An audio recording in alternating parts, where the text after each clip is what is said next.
I am confused. Being philosophically consistent and being a very honest person, I'm sure you can tell me where God came from.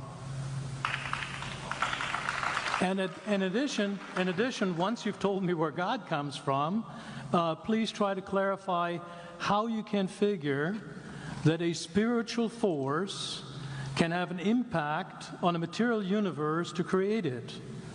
I think that some years ago we already talked about that kind of thing in philosophical circles at any rate, by posing the question, if angels are made of spiritual matter and a pen is made of material matter and spiritual matter displaces no space, how many angels can dance on the tip of a pen?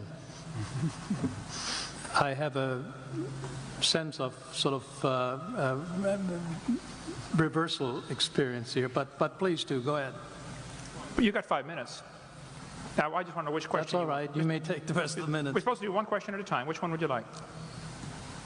That was part of the format for the debate. So which question? I want you to fill in the story of the rest of the beginning of the universe.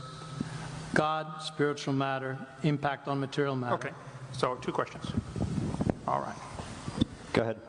All right, your question, where did God come from, assumes that you're thinking of the wrong, obviously it displays that you're thinking of the wrong God, because the God of the Bible is not affected by time, space, or matter. If he's affected by time, space, or matter, he's not God.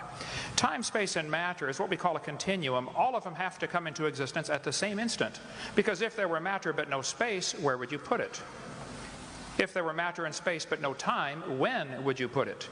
You cannot have time, space, or matter independently. They have to come into existence simultaneously.